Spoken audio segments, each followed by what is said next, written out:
नमस्कार, मैं हूं शैलेंद्र सिंह और आप देख रहे हैं हमारा यूट्यूब चैनल शब्द शब्द शैलेंद्र सिंह।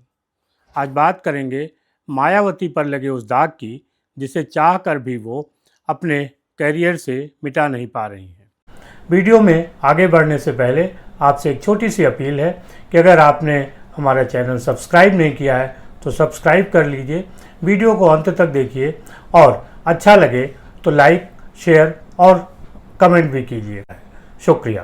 असल में मायावती ने जिस दौर में राजनीति में कदम रखा, उस दौर में महिलाओं का अपना वजूद कम ही होता था।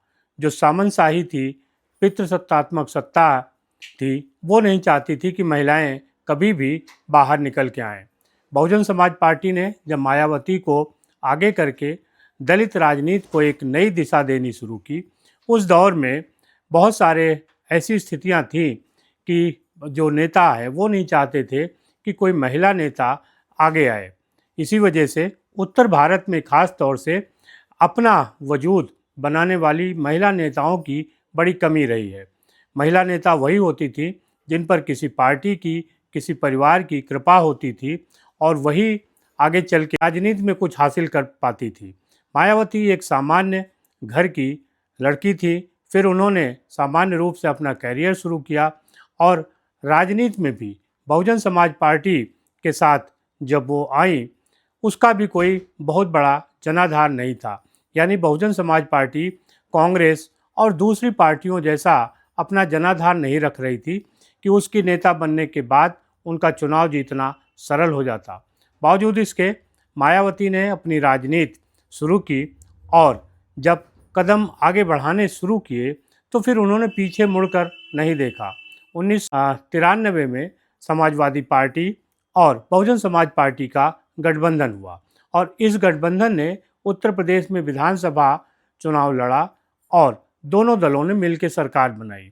यहाँ पर समाजवादी पार्टी ने अपना अपर हैंड लिया और मुख्यमंत्री बने मुलायम सिंह यादव। मुख्यमंत्री बनने के बाद मुलायम सिंह यादव और मायावती के बीच टकराव शुरू हो गया। मुलायम सिंह कभी नहीं चाहते थे कि मायावती इतनी ताकतवर हो जाएं कि बहुजन समाज पार्टी पर नियंत्रण कर ले। इसी वजह से 2 जून 1995 को लखनऊ का गेस्ट हाउस कांड हुआ, जिसमें मायावती को इतना डरा दिया कि वो राजनीति में आगे न बढ़ पाएं। लेकिन मायावती ने उस डर को पीछे किया और वो उत्तर प्रदेश की पहली मुख्यमंत्री बनी बहुजन समाज पार्टी की, जिसमें भारतीय जनता पार्टी ने बाहर से सहयोग दिया था। इसके बाद फिर 96 और 2003 में भी वो भारतीय जनता पार्टी के सहयोग से मुख्यमंत्री बनी।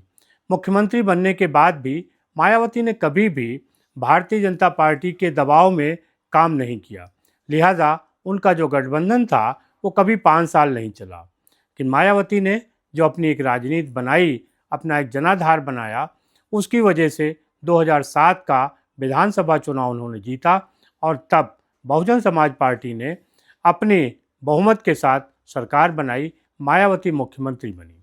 मायावती ने यहाँ पर सोशल इंजीनियरिंग का एक फार्मूला लिया था, जिसके नाते बहुजन समाज पार्टी को विधानसभा में बहुमत हासिल हुआ। यही वो पॉइंट था जिसको लेके कांग्रेस और समाजवादी पार्टी ने कहना शुरू किया कि मायावती भारतीय जनता पार्टी की बी टीम है और इसको इतनी बार कहा कि मायावती के ऊपर ये किसी दाग की तरह लग गया। हालांकि अगर देखें तो कोई राजनीतिक दल ऐसा नहीं है जो गठबंधन न करता हो या चुनाव में जिस तरीके से वो एक दूसरे सीटों पर तालमेल करता है, वो सभी दल करते हैं।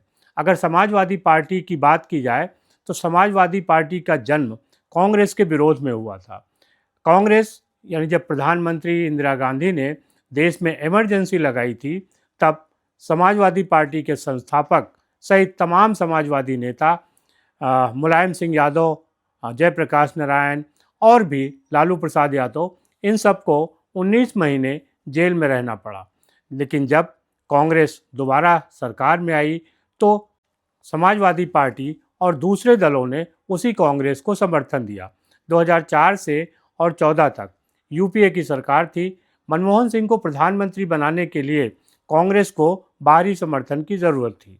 वो समर्थन समाजवादी पार्टी ने भी दिया, राष्ट्रीय जनता दल ने भी दिया और बहुजन समाज पार्टी ने भी दिया, लेकिन यहाँ किसी के ऊपर कोई दाग नहीं लगा।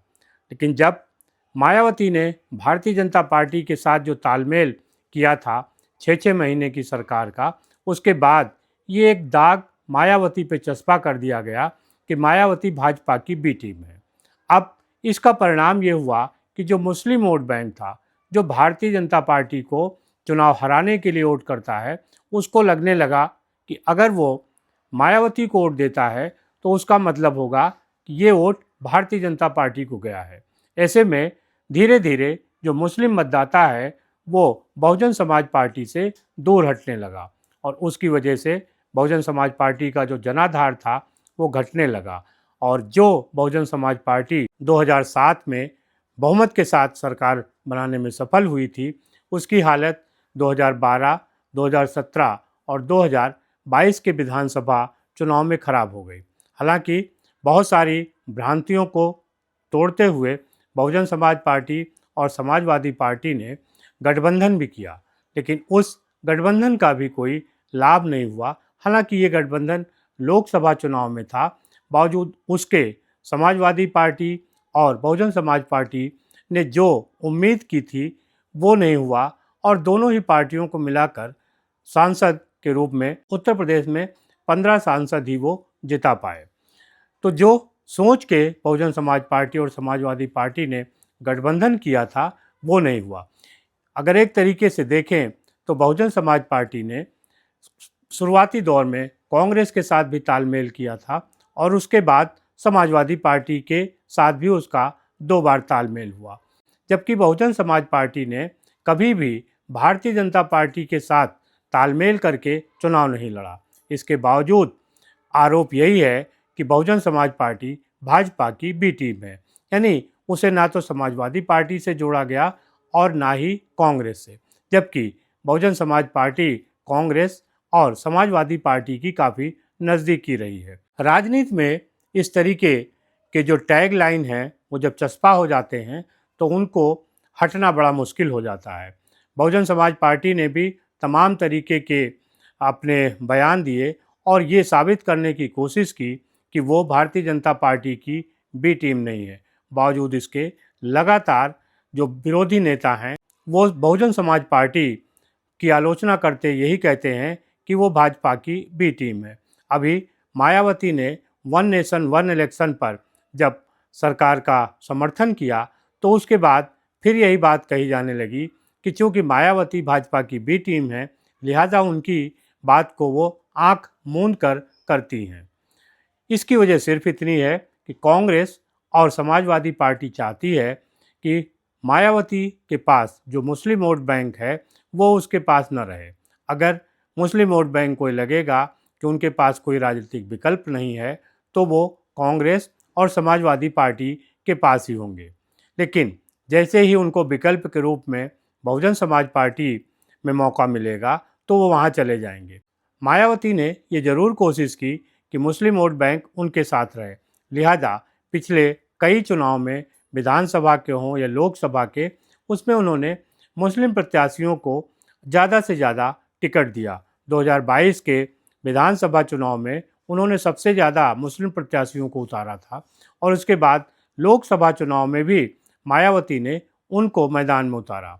बावजूद इसके मायावती को मुस्लिम वोट नहीं मिला, वो समाजवादी पार्टी और कांग्रेस को गया।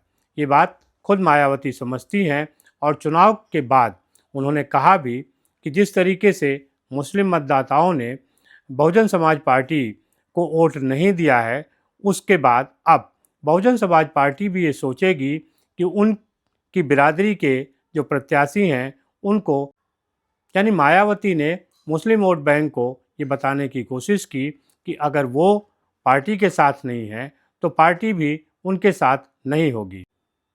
मायावती की सबसे बड़ी मुश्किल ये है कि जो उनके ऊपर भारतीय जनता पार्टी की बी टीम होने का दाग लगा है उसे वो छुड़ा नहीं पा रही हैं। उनके तमाम तरीके के प्रयास होते रहे हैं, इस प्रयास के बाद भी कोई भी सफलता उनको नहीं मिलती है। जैसे ही चुनाव आते हैं, जो कांग्रेस और समाजवादी पार्टी का गठबंधन है वो दबाव बनाता है कि मायावती उनके साथ आ जाएं, और जब मायावती उनके साथ नहीं आती हैं तो उनके ऊपर भारतीय जनता पार्टी को लाभ पहुंचाने का, उनकी बी टीम होने का आरोप लगा दिया जाता है।